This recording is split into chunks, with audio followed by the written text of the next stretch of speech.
حضرت ابو بصیر رضی اللہ تعالیٰ عنہ نبی پاک صلی اللہ علیہ وسلم نے نہ طے کر لیا کفار کے ساتھ. حدیبیہ کی جنگ ہوئی تو فرمایا اگر کوئی مسلمان مکے چلا جائے گا تو کافر کہنے لگے ہم واپس نہیں کریں گے، اور اگر کوئی کلمہ پڑھنے والا ستایا ہوا مسلمان مدینے آئے گا تو مسلمانوں کو واپس کرنا پڑے گا. مسلمان اپنا بندہ نہیں رکھ سکتے، اور مسلمانوں کا کوئی شخص غلطی سے بھی مکے چلا گیا تو مکے والے واپس نہیں کریں گے. حضرت ابو بصیر رضی اللہ تعالیٰ عنہ صحابی تھے، باپ نے بھائی نے محلے والوں نے قید کیا ہوا تھا کلمہ پڑھنے کی وجہ سے، پیروں میں زنجیریں تھیں، بیڑیاں تھیں، کسی طریقے سے جیل توڑ کے دوڑے مدینے پہنچے. کہتے ہیں رستے میں کسی آدمی کے ساتھ گھوڑے پہ کچھ دیر بیٹھا پھر پیدل چلا. صحابہ کہتے ہیں اتنا دردناک منظر بڑا کم ہم نے دیکھا.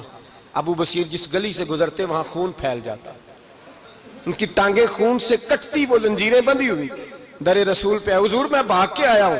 کہتے ابھی نبی پاک صلی اللہ علیہ وسلم ان کی بات سن ہی رہے تھے کہ پیچھے سے قریش کے 2 سپاہی بھی آ گئے. کہنے لگے یہ بھاگ کے آیا ہے اور آپ کا وعدہ تھا کہ آپ واپس کریں گے. چشم زدن میں ذرا سوچنا، چشم زدن میں تھوڑی دیر کے لیے غور کرنا کہ ہمیں ہمارا استاد ہمارا پیر دھتکار دے کہ جا دوڑ جا، تو کہتے ہیں بسم اللہ جناب یہ جا رہے ہیں.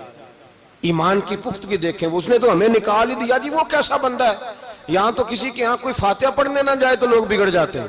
کہتے ہیں اس نے سلام نہیں لی، فاتحہ نہیں پڑھی، بس ختم، اس کو احساس ہی نہیں. حضرت سیدنا ابو بصیر سامنے کھڑے، سامنے 2 سپاہی آ گئے. ذرا دیکھیے ایمان کی پختگی، ایمان، یقین اور استقامت. امام بہقی نے دلائل کے اندر لکھا ہے، فرماتے ہیں نبی کریم صلی اللہ علیہ وسلم نے ان کی طرف دیکھا تو حضور کی مقدس آنکھیں آنسوؤں سے بھر گئیں. حضور نے فرمایا ابو بصیر تیری تکلیف مجھے نظر آ رہی ہے پر میں نے وعدہ کیا ہوا ہے، میں نے وعدہ. بھئی یہاں ڈٹ کے رہنا بڑا مشکل ہے، یہاں قائم رہنا بڑا کٹھن مرحلہ ہے. یہاں آزمائش کے موقع پر دین پر انہوں نے تو رکھا ہی نہیں. لوگ تانے دیتے ہیں، باتیں کرتے ہیں، رکھا ہی نہیں، تو پھر ان کا بنتا ہے. حضور نے فرمایا تجھے جانا پڑے گا. صحابہ کہتے ہیں پورے مدینے میں ایسے تھا جیسے سوگ کا سما ہو. جب وہ 2 سپاہی حضرت ابو بصیر کو پکڑ کے لے جا رہے تھے تو وہ پلٹ پلٹ کے پیچھے دیکھتے تھے، پلٹ پلٹ، پیروں میں خون ہے، آنکھیں آنسوؤں سے بھری ہوئی. فرماتے ہیں جب وہ پلٹ رہے تھے تو مدینے کی گلیاں بھی رو رہی تھی. میرے نبی پاک جب وہ آنکھوں سے اوجھل ہو گئے تو حضور بیٹھ گئے زمین پہ. نبی پاک نے رونا شروع کر دیا. فرمایا اللہ تو نے اس شخص کی مدد فرمانی ہے، اس پر کرم کرنا ہے، اللہ اس کا خیال فرمانا. اس کے لیے دعا کی، حضور روئے. حضرت ابو بصیر باہر نکلے تو وہ جو کافر تھے نا وہ کہنے لگے تو بڑا بنتا تھا ان کا، انہوں نے تجھے رکھا نہیں، تجھے رکھا بھی نہیں. تو حضرت ابو بصیر نے تھپڑ مارا منہ پہ. کہنے لگے میں وہ نہیں جو تھوڑی سی بات سے بدل جاؤں، ایمان، یقین اور استقامت کی دولت ملی ہوئی ہے. آپ فرمانے لگے میرا تو ایمان اور پختہ ہو گیا ہے کہ میرا نبی اپنے وعدوں کا بڑا پابند ہے، میرا رسول اپنے وعدوں کا بڑا پابند ہے. حضرت ابو بصیر کہتے ہیں مدینے کی سرحد گزر گئی تو میں نے کھینچی تلوار ان میں سے ایک سپاہی، اب آؤ میرے مقابلے میں جس نے آنا ہے. ایک کو مارا، دوسرا بھاگ گیا. فرماتے اب میں مکے جا نہیں سکتا تھا، جاؤں گا تو وہ زیادہ ماریں گے. مدینے حضور نے قبول نہ فرمایا.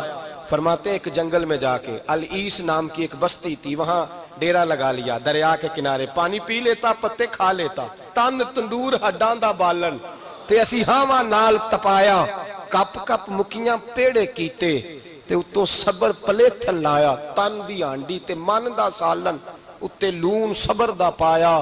غلام فریدا وے میں ساری تیری، غلام فریدا وے میں ساری تیری، تینوں اجے یقین نہیں آیا. فرماتے سالوں پتے کھائے، اب جو بھی وہاں سے تنگ ہوتا وہ میرے پاس آ کے پناہ لیتا. جس کو مکے والے مارتے میرے پاس آ کہتے ہیں، تانے دینے والے آ کے کہتے ہو تم کس طرح کے نوکر ہو، تمہیں تو انہوں نے رکھا ہی نہیں. ہم نے کہا چپ کر جا، وہ ہمارے آقا ہیں، وہ ہمارے آقا ہیں، رکھیں تب بھی ٹھیک ہے، نہ رکھیں اللہ اکبر. ایمان دیکھو، قوت دیکھو. جیڑیاں خسماں دی وچ رضا وسن پاگ جاگ جاندے اونا گولیاں دے تے میں گڈی ہتھ ڈور سجن دے. او جنج رکھے اونج رہنا ہے، واجب نہیں جے وچ شریعت مندہ خسم نو کہنا. فرمایا بس ٹھیک ہے، جس طرح حضور راضی ویسے ہی ہم راضی. حضرت ابو بصیر رضی اللہ تعالیٰ عنہ کے پاس 300 صحابہ کٹھے ہو گئے.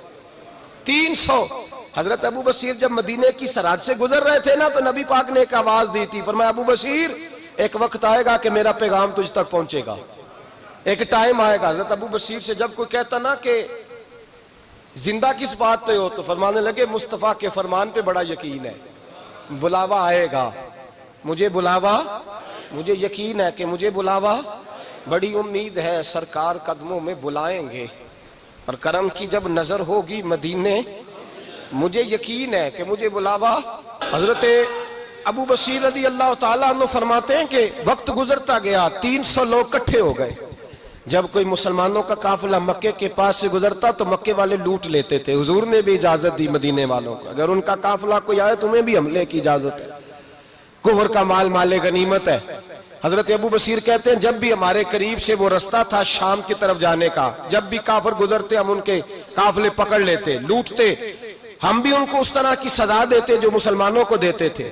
فرماتے ہیں ان کا جینا محال ہو گیا، ہاتھ باندھ کے نبی پاک کی بارگاہ میں گئے، کہنے لگے یہ شرک ختم فرما دیں اور آپ ان کو بلا لیں، بلا لیں۔ حضرت ابو بصیر فرماتے ہیں میں بوڑھا آدمی تھا، دن بھر میں کام کرتا، محنت کرتا، اس علاقے میں کھیتی باڑی کرتا، جب رات ہوتی تو میں کسی پہاڑ کے ٹیلے پہ بیٹھتا اور مدینے کی جانب منہ کر لیتا اور میں انتظار کرتا بلاوا کب آئے گا، کب حضور کا پیغام آئے گا، میں انتظار کرتا۔ حضرت ابو بصیر رضی اللہ تعالیٰ عنہ بیمار ہو گئے، شدید بیمار، سخت بیمار تھے تو قریش نے شیخ ختم کی۔